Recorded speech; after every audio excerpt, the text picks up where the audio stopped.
बिस्मिल्लाहिर्रहमानिर्रहीम, अस्सलामुअलैकुम वरहमतुल्लाह। आज एक बहुत नए और इंटरेस्टिंग टॉपिक के ऊपर आप लोगों से बात करूँगी। तालीम इंसान का बुनियादी हक़ है।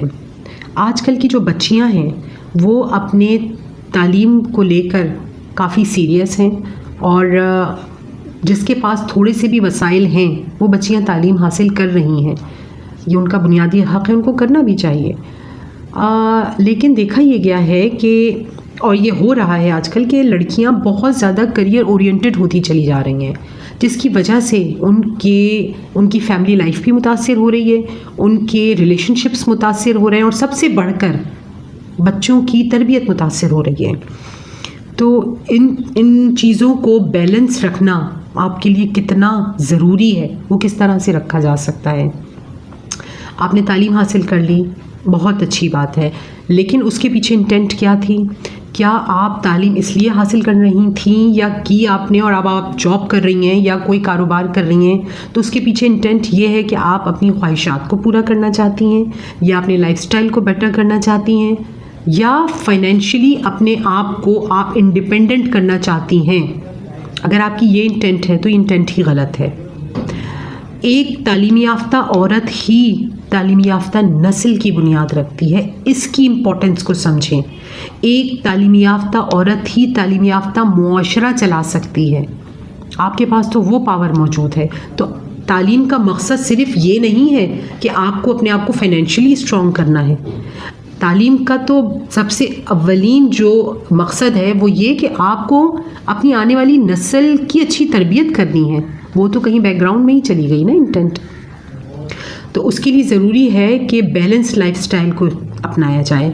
बैलेंस लाइफस्टाइल में आप अपने बच्चों को कितना टाइम दे रही हैं, आप अपने हस्बैंड को कितना टाइम दे रही हैं, आप अपने दीगर रिलेशनशिप्स को कितना टाइम दे रही हैं, यानी पर्सनल और प्रोफेशनल लाइफ को बैलेंस कर पा रही हैं या नहीं। इसमें जो सबसे पहली चीज़ आती है वो टाइम मैनेजमेंट है।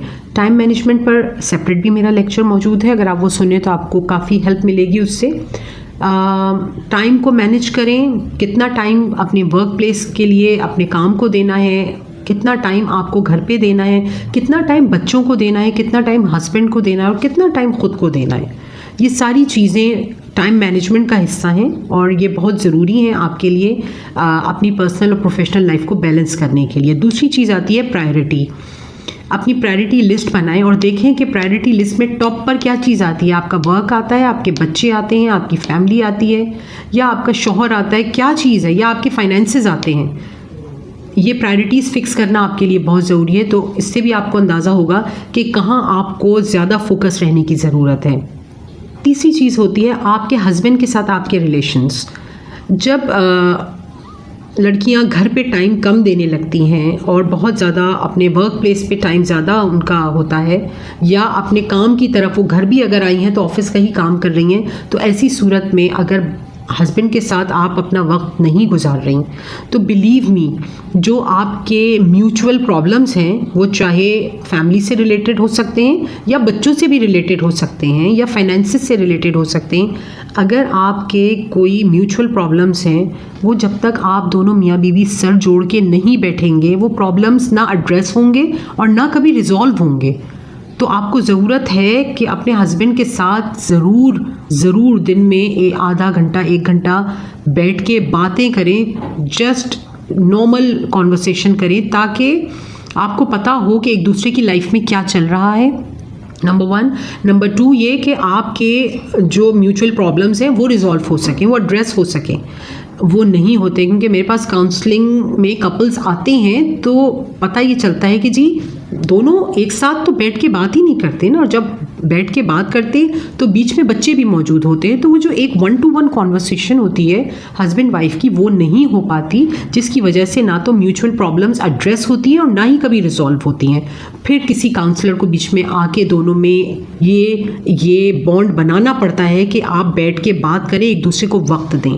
तो अगर आप बहुत ज़्यादा करियर ओरिएंटेड हो गई हैं और बहुत ज़्यादा अपने काम की तरफ फोकस हो गई हैं और अपने हस्बैंड को टाइम नहीं दे रही, तो ये चीज़ एक तो आपके ताल्लुक़ में एक दरार पैदा कर देगी, दूसरा आप अपने प्रॉब्लम्स को कभी भी अकेले रिजॉल्व नहीं कर पाएंगे अनलेस कि आपके साथ आपके हस्बैंड की सपोर्ट ना हो।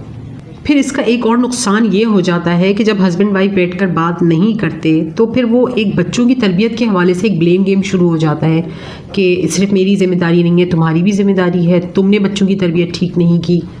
एक दूसरे को ब्लेम करना शुरू कर देते हैं, जिसका फ़ायदा बच्चे उठाते हैं और फिर वो पेरेंट्स को एक्सप्लॉइट करना शुरू कर देते हैं।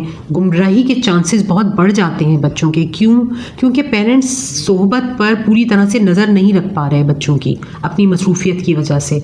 तो जाहिर है कि अब बच्चा किन लोगों में उठ बैठ रहा है तो वो चीज़ ज़ाहिर है उनकी गुमराही का सबब बनती है। बच्चों के साथ तो ताल्लुक़ कमज़ोर होता ही है कि क्योंकि इन फ्यूचर होता क्या है कि ये मैंने बहुत एडल्ट लोगों में भी ये चीज़ देखी है कि उनके अंदर कोई किसी क्राइसिस से वो गुज़रे हैं या किसी टफ़ टाइम से वो गुज़रे हैं, तो इस चीज़ के लिए फिर एडल्ट एज में जाके अपने पेरेंट्स को ब्लेम करना शुरू कर देते हैं। वो इसलिए क्योंकि वो ये कहते हैं कि मैं ऐसे केसेस ले रही हूँ इसलिए मैं आपसे शेयर कर रही हूँ। उनका पॉइंट ऑफ व्यू ये होता है कि जब हमें हमारे वालिदैन की ज़रूरत थी तो वो हमारे पास मौजूद नहीं थे, इसकी वजह से हम इस क्राइसिस से गुजरे। उनके अंदर जो मेंटल इलनेसेस एडल्ट एज में पैदा होती हैं वो या तो इनसिक्योरिटी का शिकार होते हैं, इमोशनल क्राइसिस का शिकार हो जाते हैं और उनके अंदर एक अनड्यू एंगर बिला वजह एक पैदा होना शुरू हो जाता है जो उनकी पर्सनालिटी को ख़राब करने लगता है। डिप्रेशन भी, लोनलीनेस देखने में आती है बच्चों में। तो ये चीज़ फिर ग्रो होने लगती है वक्त के साथ साथ, क्योंकि जब बच्चों को वालिदैन की ज़रूरत थी उस वक्त वालिदैन उनके लिए इमोशनली वहाँ प्रेजेंट नहीं थे, तो उसके बहुत कंसिक्वेंसेस गलत शक्ल में बाहर आते हैं। इस चीज़ से आपको बहुत माइंडफुल रहने की ज़रूरत है। इसकी एक्सट्रीम शक्ल, बच्चा अक्सर ड्रग्स भी लेना शुरू कर देता है, ये उसकी एक बहुत ही एक्सट्रीम शक्ल है, लेकिन ऐसा हो रहा है कि वालिदैन ने नज़र नहीं रखी हुई या वालिदैन से एक डिस्टेंस है बच्चे का, जिसकी वजह से बच्चा गुमराही की तरफ जा रहा है। औरत का जो किरदार है ना वो फैमिली में एक सुतून की हैसियत रखता है। वो चाहे तो सारे रिश्तों को जोड़ के भी रख सकती है और वो चाहे तो किसी भी वजह से इन रिश्तों को तोड़ भी सकती है। इसलिए अपने किरदार को अंडरस्टैंड करें, अपने लाइफस्टाइल को बैलेंस करें, अपनी प्रायोरिटीज़ को फिक्स करें, अपने पर्सनल और प्रोफेशनल लाइफ को सेपरेट करें और उनको बैलेंस करें ताकि आप भी एक अनड्यू स्ट्रेस से अपने आप को बचा सकें। इंशाल्लाह बहुत जल्द किसी नए मौजू पर बात करूँगी। जज़ाकल्लाह।